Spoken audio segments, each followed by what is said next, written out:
I'm out here with today. Todd Graves, founder of Raising Cane's. And for those who don't know, what is your business? My business is chicken fingers. I serve chicken finger meals and great tea and lemonade, and actually do it all over the country and parts of the world. Now, how did you get into the chicken finger business, right? Like, for those that don't know, what was that turning point getting into this business? I grew up in high school and college working in restaurants, so I really liked it. I was always entrepreneurial. I was the kid that in the neighborhood had the lemonade stand, and I cut grass for dollars. So just natural thing for me was go into my own business, and then I knew restaurants. Take me back to college. You had a class where you proposed chicken tenders as a business idea, and you got the lowest grade in the class. I did.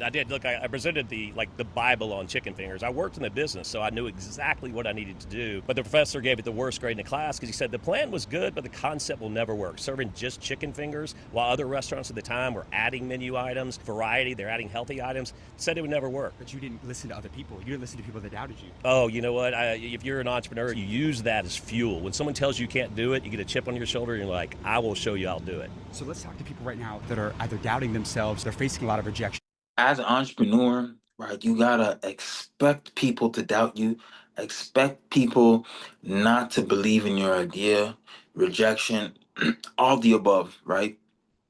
If you want to be great, you gotta expect pushback, right? And Todd Greaves right here, that's all he had was pushback when he had his crazy but amazing idea, right? So if you have an idea, right, expect pushback, expect negativity coming your way. But are you able to push through it? That's the question you gotta ask yourself. Do you have the heart, the guts to push through that stage in your life? Rejection's inevitable. When we started this channel, I'd go up to people off the street and I'd get 20, 30 rejections in a row. How did you deal with rejection early on, before you had the credibility, before you proved the model? How did you kind of deal with it and built that mental framework as an entrepreneur? I use rejection as fuel. Every time somebody told me, hey, this will never work, I was like, you know what? I'll prove it to you that I will make it. And every time that I started doubting myself, I thought, you know what? You believe in yourself and you have this dream and you know it'll work. So believe in yourself, work hard, and make it happen. Tell me the story about how you got the money to start that first business, because the restaurant business, it's capital intensive. In today's world, banks aren't really lending money to restaurants. Maybe they once used to. How did you get the money to start your first location? I got turned down by every banker in town, so I knew I had to raise my own money. So literally, I caught a plane to Anchorage, Alaska, caught a float plane to King Salmon, Alaska, hitchhiked to Naknek, Alaska. I spent a month on the tundra in a tent before I got a job commercial fishing in Alaska.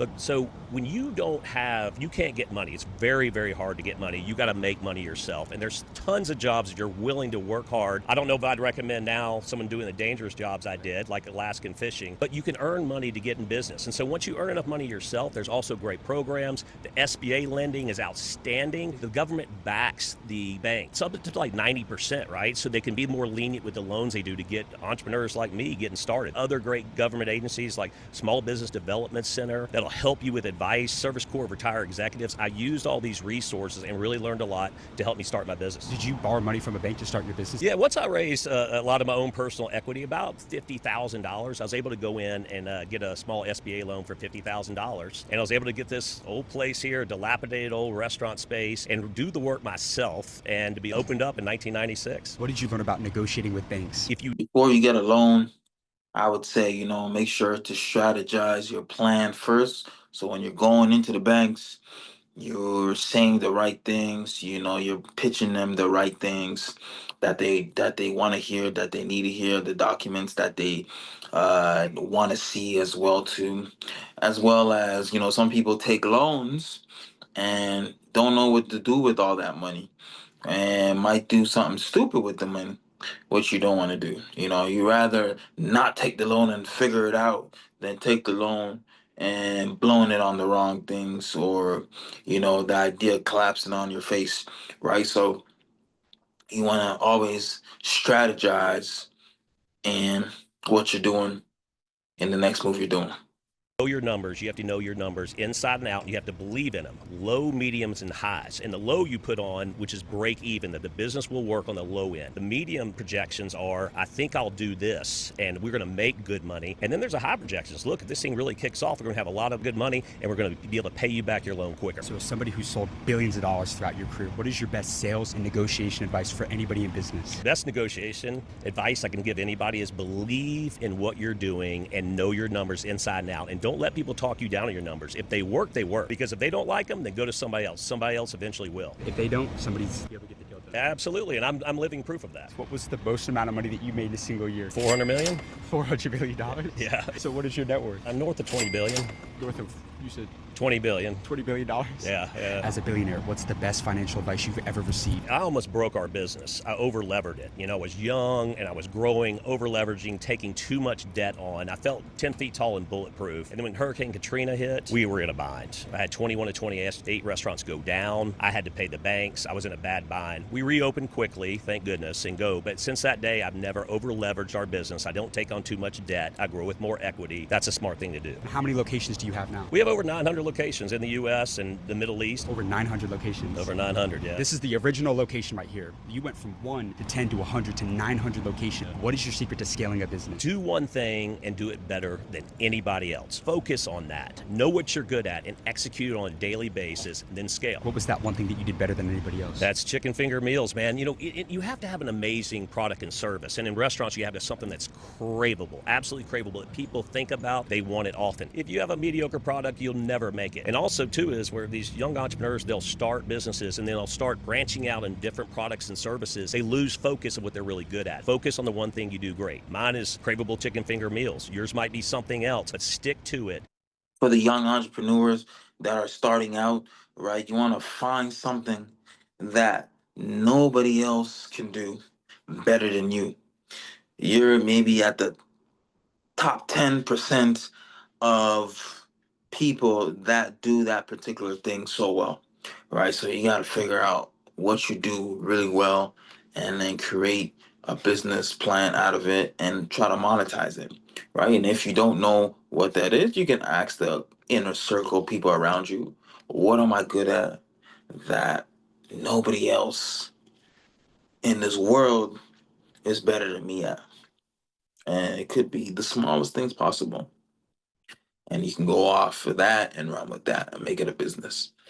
Execute great and then grow it. You've had a lot of people telling you that, oh, you got to expand the menu, you got to diversify, but you know that if you focus on that one thing and do it better than anybody else, it'll take care of itself. Yeah, absolutely. If you try to be all things to all people, you don't satisfy anybody. Do what people love and do it exceptionally well, day in, day out. You own over 90% of Cane's. I do, You yeah. own, what percentage of Cane's do you own? 91, 92%, something like that. So how important is it to maintain ownership and equity in the business? If you take on owners in your business, investors that are sophisticated, they might have different intentions than you do, right? All I have to listen to is my crew and my customers. And so since I own the business, I get to make the right decisions based on the long-term success of the business. So for example, if it's a bad year, let's say sales aren't as high as they should be, let's say food cost goes up, I don't have to make short-term decisions to do short-term gains. I don't have to lower wages, I don't have to raise prices. I can do the right decisions, stick to what I'm doing for long-term success. Now, there's a lot of chicken finger restaurants. Have you ever been afraid of competition? You know what? I love competition, man. It fuels you up, so I love it. I love it when competition goes out there. This is the United States, man. I mean, more people that come up and try to do what I'm doing, go for it. But you better be ready because no one's going to outwork me. No one's going to care about their crew more. And you know what? Keep going because I get fired up when I hear of another competitor coming up and raising up because I'm going to do our job that much better. But you're worth over $20 billion. Are you still motivated to keep on going? Man, like day one,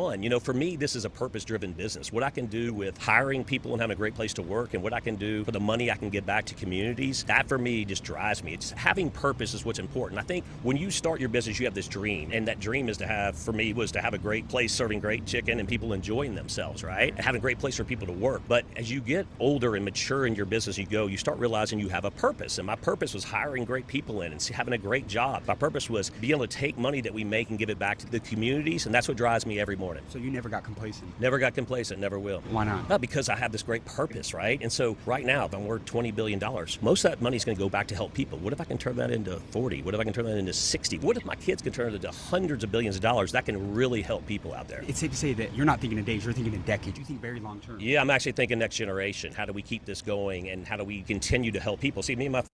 Like I said in a previous video, LinkedIn founder said that he thinks not 1 year, not in a couple months, he thinks 5, 10, 15 years ahead. Like I said before, how big is your idea? Is your idea so big that I'm thinking 10, 15 years ahead? Can it change things globally or is it changing things only locally? All right. And like Todd just said right now, he's thinking to move this from 40 to 60 to $100 billion. And not for the money, but how much people he can help. You know, should be the number one goal when being an entrepreneur. How much people can I help? How much of a difference can I make in this world? Family, we believe people aren't here to serve us, we're here to serve them. And by scaling the business and growing and doing these things, we can do really big impact someday. To lead is to serve. Yeah, absolutely, Give me, 100%. give me your best leadership advice for anybody in business right now, because leadership's the downfall of even some of the biggest companies in the world. What's your best leadership advice to somebody who's the number one of their company right now? Lead by example and lead people by their hearts and minds. They see me in working in the restaurants. They know I'm working late at night. They know I'm always taking care of my crew, so they work hard for me, and that's why we have such great customer service. Believe in people, take care of people.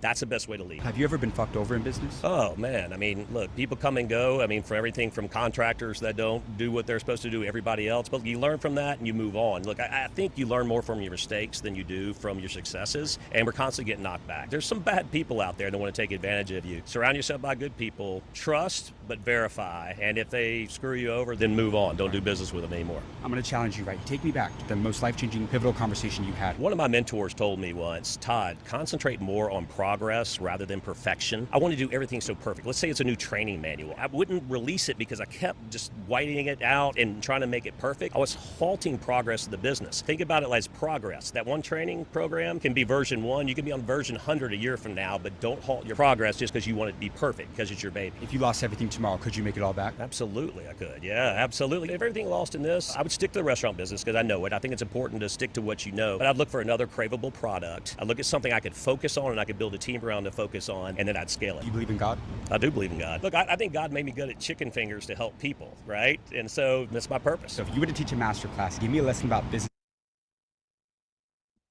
For Todd Graves here, he believes in God, and I believe that God has given him the grace to do great things, worldly things, to make a difference. Not necessarily to make money, but more so to serve and to make a change in his family, in his community, and in the world. And for the folks that are listening as well too, you got to make up in your mind, and have the faith in God, and God is going to give you that power to do great things with your business. Right here that is not taught in school. You have to have a great product or service to be good in business, to make money, right? To sustain it. The most important thing is, are you ready to do it? I tell young entrepreneurs, think how hard it is to start your business and then multiply that by infinity. And if you're still committed to it, then you can be a success. You don't have quality of life when you're starting a business. The workload is amazing. The risk tolerance has to be very high. It's very risky of just your time and the money you put into it. If other people invest in your business, it's a risk for them. There's a lot of pressure that goes with it. But if you're able to withstand it, then you will be successful. So many amazing business ideas came up that stopped because they gave up. My best advice I can give a young entrepreneur when they're getting started is never, ever, ever, ever, ever give up. Believe in yourself and make it happen. Do you think everybody's built for entrepreneurship? I don't think everybody's cut out to be an entrepreneur. You have to have a high risk tolerance. You have to be able to give up work-life balance. You have to work just insane hours and keep yourself going. And it's okay if you're not, but you have to be committed to that kind of crazy life if you want to actually be an entrepreneur. I had a quote that got me through. Actually, it's my... Not everybody cut out to be an entrepreneur. All right, I got to be honest with that, because it takes a level of discipline, hunger, gratitude, attitude, towards life, towards your idea. You got to have crazy faith in yourself and God and your idea, all right? And a lot of people are not going to go through that type of extreme to get to a certain goal. Only certain people will, are cut out for that, right? And it's fine. There's other things that you can do in this life, right? But you got to know, am I willing to do those things that I just said?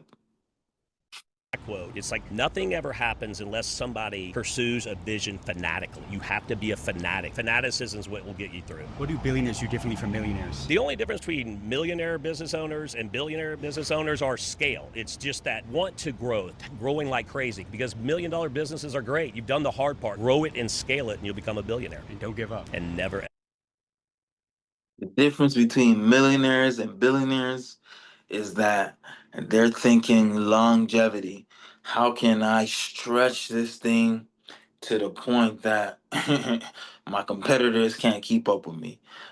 So I'm thinking 10, 15, 20, and on and on and on until, I I exit it, or I, move on to a next idea, right? So, but millionaires, it's a slight difference. You know, both of them are doing great things, but it's just a slight difference between the two, and it'll just be a mindset shift. And once you're able to tweak your mind, now you're able to, pursue greater things. Ever give up. How old are you now? I'm 53 now. Todd, me and you died tomorrow, and you had one guiding principle to leave with the younger generation. What would that be? My advice to people would be good to people and leave this world better than you found. Right. To sum up that interview, it was an amazing interview with Todd, Raising Cane's founder, and a few pointers is to have faith in God, to trust in yourself. There's gonna be doubters. There's gonna be folks that don't want to invest in you and so forth. You gotta invest in yourself. Sometimes you gotta raise your own money sometimes to start, but are you willing to do what it takes to get to the top? Are you willing to do whatever it takes, you know, to get your idea off the ground?